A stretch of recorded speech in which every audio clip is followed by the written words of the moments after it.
नमस्ते दोस्तों। आप देख रहे हैं अपना चैनल हार्टलैंड। दोस्तों, आपका स्वागत है। दोस्तों, अभी अभी एक मूवी आई थी शाबा, जिसमें संभाजी महाराज पे हुए घोर अमानवीय और कितना प्रताड़ित किया गया उनको, कितने दिनों तक नाखून निकाले गए, आंखें निकाल दी गई और कितने कितने दिनों तक ये किया जाता रहा। और अब कुछ लोग ये भी कहते हैं कि ये जो मूवी है ये तो एक मूवी ही है, इसकी एक कहानी है, ऐसा तो कुछ हुआ नहीं होगा। और कुछ हैं जो औरंगजेब के दामाद हैं, उनको तो लगता है उनका तो ससुर बहुत ही शानदार व्यक्ति था। तो ये एक चीज़ थी जो चलती आ रही है और कुछ लोग इसमें करते रहेंगे। पर दोस्तों, एक बदलाव होता है, एक चेंज होता है दुनिया में। एवरीथिंग, हर चीज़ जो है वो बदल जाती है। पर एक चीज़ है जो नहीं बदली है पिछले 1000 सालों से, और वो है हैवानियत धर्म के नाम पे। तो वो एक चीज़ बदली नहीं है, वो बार बार होती ही आई है।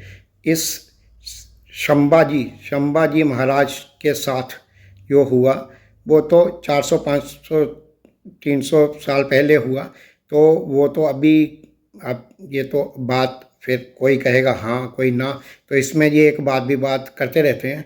पर ये जो चीज़ मैं कह रहा हूँ कि जो बदलाव, एक ही चीज़ है जो कभी बदली नहीं है, वो है हैवानियत। हैवानियत नहीं बदल पाई है। और ये जो धर्म के नाम पे हैवानियत, और क्यों? क्योंकि जो जिसके साथ हैवानियत हो रही है वो इस धर्म का नहीं है, वो उस धर्म का नहीं, उसका सिर्फ केवल ये दोष है अगर वो कबूल कर ले इनका धर्म, या जिस धर्म को के लिए कहा जा रहा है कि अगर तुम मान लेते हो तो हम तुम्हारे को ये सारी जो प्रताड़ना दे रहे हैं वो नहीं देंगे। तो इसमें मैं दो नाम और जोड़ना चाहूँगा। एक तो कैप्टन सौरभ कालिया और दूसरा गिरिजा टिक्कू। जो संभाजी महाराज के साथ आपने देखा मूवी में, या इतिहास जो बताता है कि कितने एक महीनों तक उनको प्रताड़ित किया गया, बांध के रखा गया, उनका एक एक नाखून निकाला गया, उनकी आंखें नोच ली गईं, उनके अंग, उनके शरीर में से एक एक नोचा गया। तो ये जो सब जो संभाजी महाराज के साथ देखा है, ये अभी कुछ ही वर्ष पहले, लगभग 25 वर्ष पहले भारतीय आर्मी के एक कैप्टन सौरभ कालिया के साथ सेम ऐसा हुआ।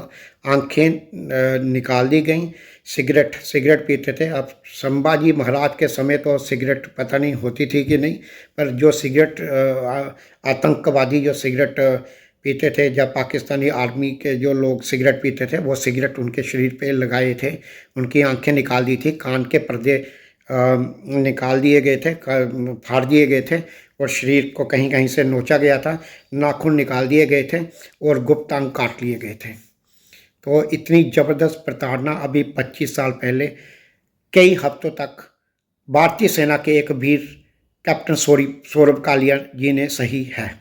तो ये निरंतर एक चलती हुई प्रक्रिया है आतंक की, केवल इसलिए क्योंकि वो उनका धर्म कोई और है, ये चलती आ रही है। और उसके बाद एक और नाम लेना चाहूँगा, जो घटना बड़ी पुरानी नहीं है, हमारे समय की ही है, और वो है लगभग 35-36 साल पहले की, जब कश्मीर एग्जोडस हुआ। वैसे तो असंख्य करोड़ों हैं, पर मैं 3 विशेष बताना चाहूँगा कि इतिहास ने ही वो हैवानियत नहीं देखी है। अभी भी वो चीज़ चल ही रही है, अभी भी वो चीज़ चल रही है। और रिसेंटली जो हुआ एक भारतीय फौजी के साथ जो हुआ, जो मैंने अभी बताया कैप्टन सौरभ कालिया, वैसा ही ये अभी रिसेंटली हुआ 25 साल पहले। तो वो आप अभी इसको याद कर सकते हैं, उसकी फैमिली से मिल सकते हैं। और ये अभी रिकॉर्डेड भी है, टीवी पे आपको बहुत सारा इसका नेट पे बहुत सारा इसके ऊपर रिसोर्स मिल भी जाएगा। और दूसरा गिरिजा ठाकुर एक लड़की थी, वो कश्मीर में, वो अपने गांव से निकल गई थी। वो अपने गांव में इसलिए गई क्योंकि उसने कुछ सामान वहां से उठाना था। अब वो सामान लेने गई तो उसको पकड़ लिया गया, और उसको एक आरा लकड़ी काटने की एक मशीन होती है, फैक्ट्री थी, वहाँ लेके जाया गया। और वहाँ बहुत सारे आतंकवादियों ने बहुत सारे जिनको ये मज़ा आ रहा था, क्योंकि ये अपने धर्म की नहीं है, तो इसका इसका रेप करना एक बहुत ही अच्छी बात होगी, बहुत ही एक इसको इसके रेप करने से तो बहुत मतलब अच्छी बात होगी। तो उसका रेप किया बहुत सारे लोगों ने। उसके बाद उसको जिंदा आरे से काटा, और काटा भी कहाँ से, दोनों टांगों के बीच से काटते हुए ले गए, और जगह जगह से उसको नोचा गया, और उसके बाद उसका शरीर, मृत शरीर उसका फेंक दिया गया रोड के किनारे। तो ये इसे कहते हैं इसे कौन सी चीज़ कहेंगे। और एक मैं सुन भी रहा था कि राक्षस ऐसा नहीं होता है कि उसके चार पाँव होते होंगे या सींग होते होंगे, वो दो टांगों पे ही चलने वाला होता है।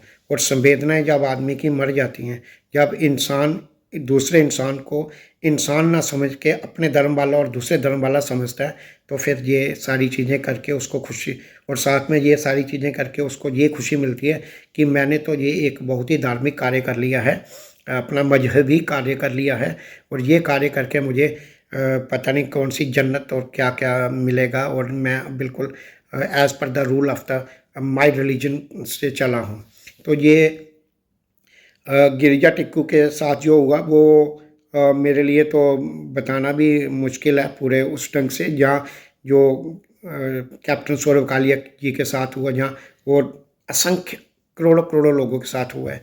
तो ये एक चीज़ थी जो दोस्तों हमें याद रखनी चाहिए। कैप्टन सौरभ कालिया को हम भूल नहीं सकते। गिरिजा ठाकुर का जो हम पे एक बेट है, उसके उसकी उसने जो उसकी जो मौत जो उसने सहा है अंतिम समय में, उसका जो वजन अपने कंधों पे है, वो हमें याद रखना चाहिए। और दूसरा मैं कहूँगा कि एक हमारे एयरफोर्स के पायलट पकड़ लिए गए थे, अभिनंदन वर्तमान जी, वो छुड़ा लिए गए। लेकिन कैप्टन, मुझे आज भारतीय सरकार से ये पूछना चाहिए, आपको सल्यूट है, आपने अभिनंदन वर्तमान को जिस तरह से पाकिस्तान दरिंदों से निकाला बाहर, लेकिन क्या कैप्टन सौरभ कालिया के साथ जो अमानवीय व्यवहार किया गया, उसका बदला कभी होगा कि नहीं होगा? क्या वो बुला दिया जाएगा और इतिहास के पन्नों में या रख दिया जाएगा? तो ये एक चीज़ थी।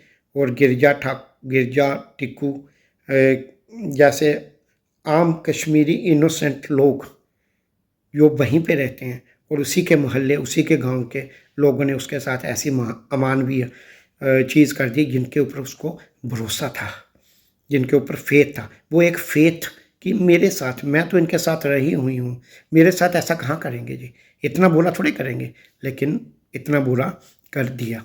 तो ये चीज़ होती है दोस्तों, जो हमें बार बार पढ़नी चाहिए, बार बार देखनी चाहिए, बार बार सुननी चाहिए, बार बार सुनानी चाहिए, और याद रखना चाहिए।